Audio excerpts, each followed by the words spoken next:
সকাল সকাল বালিশে রক্ত দেখে রীতিমতো ঘাবড়ে গেল রাজু। কানের কাছে হাত দিয়ে দেখে আজও তার ব্লিডিং হচ্ছে। পাশেই তার স্ত্রী তানিশা ঘুমাচ্ছে। তাড়াহুড়া করে বাথরুমে চলে গেল রাজু। বালিশে থাকা রক্তগুলো সে বাথরুমে নিয়ে ভালো করে ধুয়ে ফেললো। কিছু সময় পর সে ফ্রেশ হয়ে বাথরুম থেকে রুমে চলে আসলো। তানিশা, তোমাকে আমার কিছু জরুরি কথা বলার ছিল। তানিশা একটা অফিসে চাকরি করে। সে অফিসে যাওয়ার জন্য রেডি হচ্ছিল। ঠিক এমন সময় রাজু তানিশাকে কথাটা বলল। রাজু, তুমি কি দেখছো না আমার যে তারা আছে? বিরক্তি নিয়ে তানিশা কথাটা বলল, তোমাকে যে কথাটা বলা খুব দরকার, পরে বলো। এমনিতেই আজকে ঘুম থেকে উঠতে দেরি হয়ে গেছে। ঠিক আছে, সাবধানে যেও। আচ্ছা, তুমি আজকে অফিসে যাবে না নাকি আজকেও সেই একই অজুহাত? তানিশা, সত্যি বলতে আমার শরীরটা আজও খারাপ, তাই আজকেও যেতে চাচ্ছি না। ঠিক আছে, তাহলে আর কি, তুমি নাস্তা সেরে বাসায় থাকো, আমি আসি। এই বলে তানিশা তাড়াহুড়া করে অফিসের উদ্দেশ্যে রওনা দিল। রাজু তানিশার চলে যাওয়ার দিকে কিছুক্ষণ তাকিয়ে রইল। রাজু নাস্তা না সেরেই তার রুমে এসে তার ড্রয়ার থেকে কাগজপত্র আর রিপোর্টগুলো নিয়ে হাসপাতালে যাওয়ার জন্য বাসা থেকে বের হয়ে গেল। রাজু আর তানিশার পারিবারিকভাবেই বিয়ে হয়েছিল। তাদের বিয়ের আজ 8 মাস হলো। দুজনেই চাকরি করে। সেই সুবাদে শহরে আলাদা ফ্ল্যাট নিয়ে থাকে। বিয়ের প্রথম কয়েক মাস তাদের সম্পর্কটা খুবই ভালো ছিল। ভালোবাসার কোনো কমতি ছিল না তাদের মধ্যে। কিন্তু গত 2 মাস যাবৎ তাদের সম্পর্ক খুব একটা ভালো যাচ্ছে না। তাদের সম্পর্কের মধ্যে কেমন যেন দূরত্ব সৃষ্টি হচ্ছে। ওদের মধ্যে কোনো রকমের ঝগড়া বা ঝামেলা কিছুই হয়নি। শুধু ব্যস্ততা তাদের দুজনের মধ্যে দেয়াল হয়ে দাঁড়িয়ে রয়েছে। আজ তানিশা অনেক খুশি, কারণ তার প্রমোশন হতে চলেছে। সে তার অক্লান্ত পরিশ্রমের সুফল পেতে চলেছে। তানিশা আজ প্রচন্ড খুশি। খুশি মনেই সে বাসায় ফিরল। বাসায় ফিরতে ফিরতে বিকাল গড়িয়ে সন্ধ্যা হয়ে গেল। কিন্তু বাসায় ঢুকেই তানিশার মন মেজাজ খারাপ হয়ে গেল। রাজু আজও বিছানায় পড়ে পড়ে ঘুমাচ্ছে। কি ব্যাপার রাজু, তুমি আজও অসময়ে ঘুমাচ্ছ? হালকা চিৎকারের সুরে তানিশা কথাটা বলে উঠল। রাজু বলল, ও তুমি চলে এসেছো? তানিশার ডাকে তার ঘুম ভেঙে গেল। সোজা হয়ে বিছানা থেকে উঠে বসলো রাজু। সে তো দেখতেই পাচ্ছ, তা সারাদিন তো বাসাতেই ছিলে, রান্নাটাও তো একটু করে রাখতে পারতে।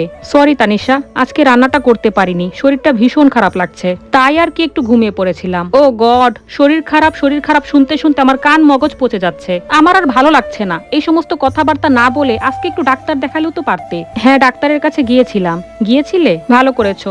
এভাবে যদি রান্নাটা একটু করে রাখতে তাহলে কতই না ভালো হতো। এই ক্লান্ত শরীর নিয়ে এখন আবার আমাকে রান্না বসাতে হবে, ভালো লাগে না আর। প্রচন্ড বিরক্তি নিয়ে সে কথাটা বলে রুম থেকে বাহির হয়ে গেল। কিচেনে গিয়ে তানিশা পাতলা মসুর ডাল আর ডিম ভাজা করে নিল। রাইস কুকারে সে ভাতও চড়িয়ে দিল। দুজনে একসাথে টেবিলে খেতে বসেছে। ভাত খেতে খেতে তানিশা রাজুকে বলে উঠল, ও রাজু, তোমাকে তো একটা কথা বলাই হয়নি। বলো। আমার প্রমোশন হতে চলেছে। তাই? ভালো তো। খুব স্বাভাবিকভাবেই কথাটা বলল রাজু। কি ব্যাপার রাজু, তুমি খুশি হওনি? খুশি না হবার কি আছে, আমি অনেক খুশি। না, তুমি খুশি হওনি। খুশি হবে কি করে? আমার প্রমোশন হবে শুনে তো তোমার গা জ্বলছে। মানে এসব কি বলছো তুমি?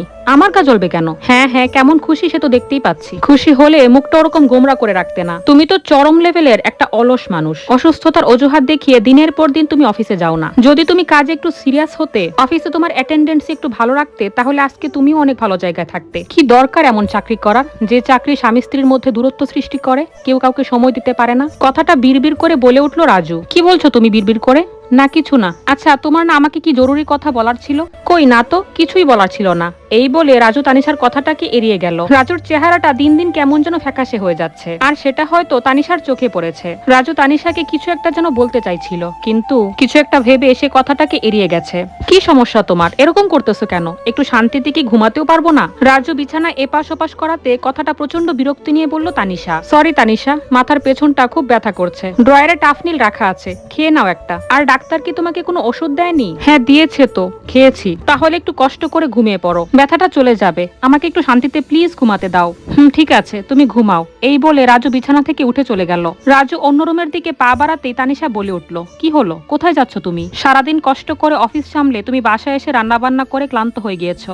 তো তুমি কেন উঠলে? আমার মাথা ব্যথাটা যাবে না, হয়তো সারা রাতও থাকতে পারে। আমার কারণে তোমার ঘুমের ব্যাঘাত ঘটতে পারে, তাই আমি ওই রুমে গিয়েই ঘুমাচ্ছি। তুমি ঘুমাও, তোমার যা ইচ্ছা করতে পারো। রাজু ঘর থেকে বের হয়ে গেল। সে অন্য রুমে চলে আসলো। এসে বিছানায় কিছুক্ষণ শুয়ে থাকলো, কিন্তু সে কোনোভাবেই শুয়ে থাকতে পারছে না। দুটো চোখ দিয়ে তার অনবরত পানি ঝরছে। মাথার ব্যথাটা তার ক্রমশ বাড়ছে। শুয়ে থাকতে না পেরে এসে বিছানায় উঠে বসলো। তার পুরো শরীরটা ঘামতেছে।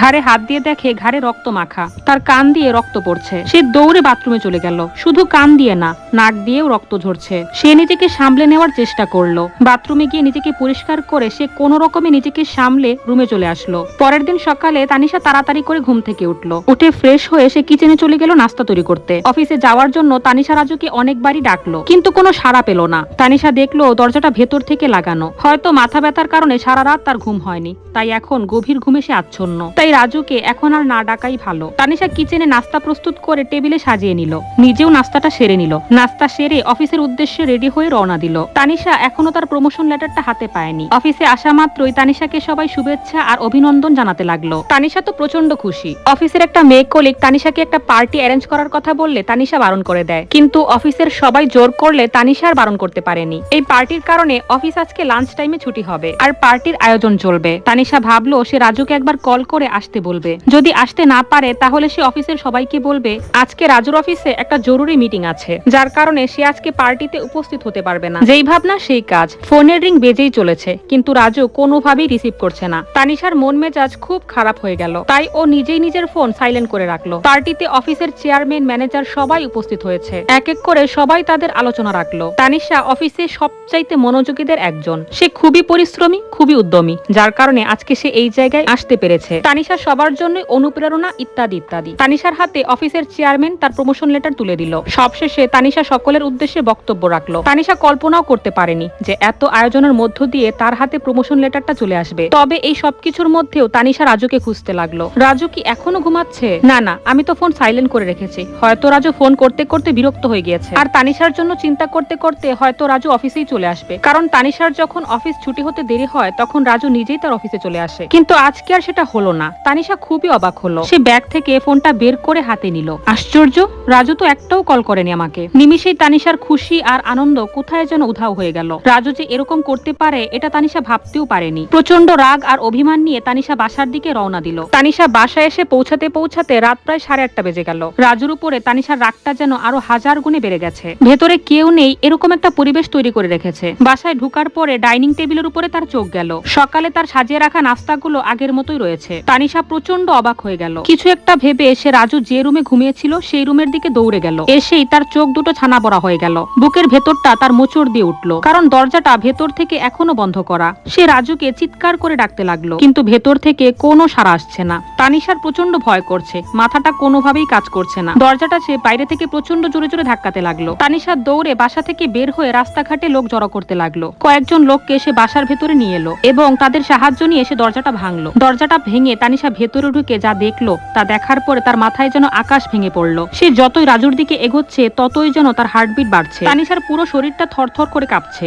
সে রাজুর হাতটা ধরলো। রাজুর হাত ঠান্ডা হয়ে একদম জমে গেছে। ফ্লোরে পড়ে থাকা রাজুর মাথাটা সে কোলে তুলে নিল। ফ্লোরে পড়ে থাকা রক্তগুলো একদম শুকিয়ে গেছে। তানিশার বুঝতে আর বাকি রইল না যে রাজু আর নেই। রাজুর শরীরটা বুকের মধ্যে নিয়ে চিৎকার করে কান্না করে উঠলো তানিশা। তানিশা খুব কাঁদছে, খুব বেশি কান্না করছে। তানিশার চোখের পানি ঝরে পড়তে লাগলো রাজুর মুখের উপরে। হঠাৎ করে তানিশার চোখ গেল টেবিলের উপরে রাখা রক্তমাখা কাগজটার উপরে। কাগজটায় কিছু লেখা আছে। তানিশা উঠে গিয়ে টেবিলের উপরে রাখা কাগজটা খুলে চোখের পানি মুছে পড়তে লাগলো। জানো তানিশা, যতই এক একটা সেকেন্ড পার হচ্ছে ততই যেন আমি মৃত্যুর দিকে এগিয়ে যাচ্ছি। আমি প্রতিনিয়তই মৃত্যুর প্রহর গুনছি। তোমার কি মনে পড়ে গত কয়েকদিন আগে আমার বাইকের চাকার সাথে তোমার ওড়না পেঁচিয়ে যাওয়ার কথা, আর ঠিক সেই কারণে বাইক অ্যাক্সিডেন্টের কথা? আমি বাইক থেকে ছিটকে পড়ে গিয়ে রাস্তার পাশের গাছটাতে আমার মাথায় প্রচন্ড জোরে আঘাত পেয়েছিলাম। এক মুহূর্তের জন্য আমি সবকিছুই অন্ধকার দেখছিলাম। যখন সবকিছুই স্বাভাবিক হয়েছিল তখন দেখি তুমি রাস্তার পাশে অজ্ঞান হয়ে পড়েছিলে। তুমি জানো তানিশা, সেদিন তোমাকে ওইভাবে পড়ে থাকতে দেখে আমি প্রচন্ড ভয় পেয়ে গিয়েছিলাম। তাড়াহুড়া করে তোমাকে হাসপাতালে নিয়ে যাই। তোমাকে নিয়ে আমি এতটাই ব্যস্ত হয়ে পড়েছিলাম যে আমি যে আমার মাথায় আঘাত পেয়েছি সেটার কথা ভুলেই গিয়েছিলাম। তুমি তো আল্লাহর রহমতে সুস্থ হয়ে গিয়েছিলে, কিন্তু আমি গত কিছুদিন ধরে মাথার ব্যথায় অফিস করতে পারছিলাম না। গত 3-4 দিন ধরে আমি খেয়াল করছি আমার কান দিয়ে প্রায় রক্ত আসে। তাই আমি সেদিন ডাক্তারের কাছে গিয়েছিলাম।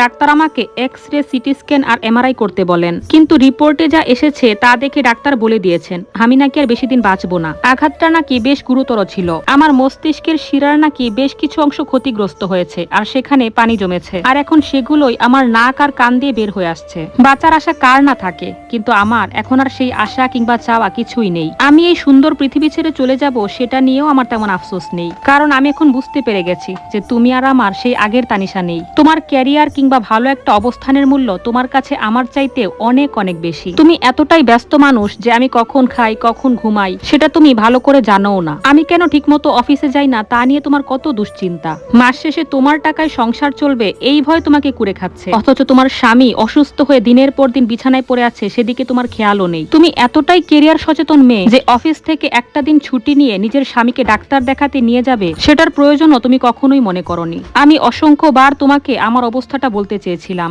কিন্তু তুমি এতটাই ব্যস্ত মানুষ যে আমি সেই সাহসটুকুও পাইনি। জানো তানিশা, আমার মাথাটা না খুব ব্যথা করছে। এই মুহূর্তে আমার কান দিয়ে রক্ত ঝরছে। তোমাকে ছেড়ে আমাকে চিরতরে পরপারে চলে যেতে হবে সেটা ভাবতেই আমার, কিন্তু লিখতে আমার হাতটা খুব ব্যথা করছে। শরীরে বিন্দু মাত্র শক্তি পাচ্ছি না, হাতটা কাঁপছে আর চোখের পানিও অনবরত ঝরছে। তোমাকে যে আমার অনেক কথাই বলার ছিল তানিশা, কিন্তু সাহস করে বলে উঠতে পারলাম না। তোমার রুমে গেলাম, ভাবলাম এখনই সব বলে দেব, কিন্তু তুমি যে গভীর ঘুমে আচ্ছন্ন। প্রায় অনেকক্ষণ তোমার মায়াবী চেহারাটার দিকে তাকিয়ে রইলাম। মনে মনে ভাবলাম কিছু বলতে পারি আর না পারি, লিখতে তো পারি। জানো তানিশা, আমার না খুব কষ্ট হচ্ছে, মাথা ব্যথাটা ক্রমশ বাড়ছে, নাক আর কান দিয়ে অনবরত রক্ত বের হচ্ছে। কালকের সকালটা আমি দেখতে পাবো তো? লেখাটা রেখে যাচ্ছি তোমার জন্য।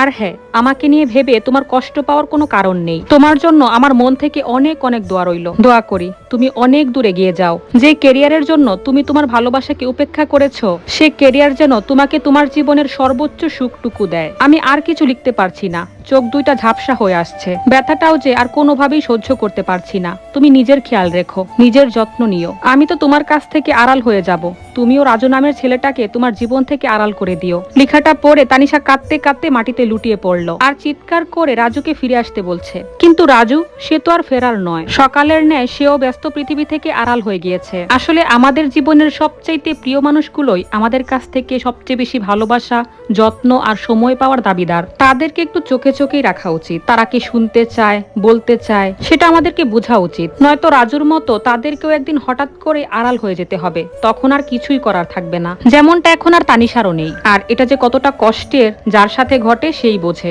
ধন্যবাদ সবাইকে। গল্পটা কেমন লাগলো অবশ্যই জানাতে ভুলবেন না। ভালো থাকবেন সবাই।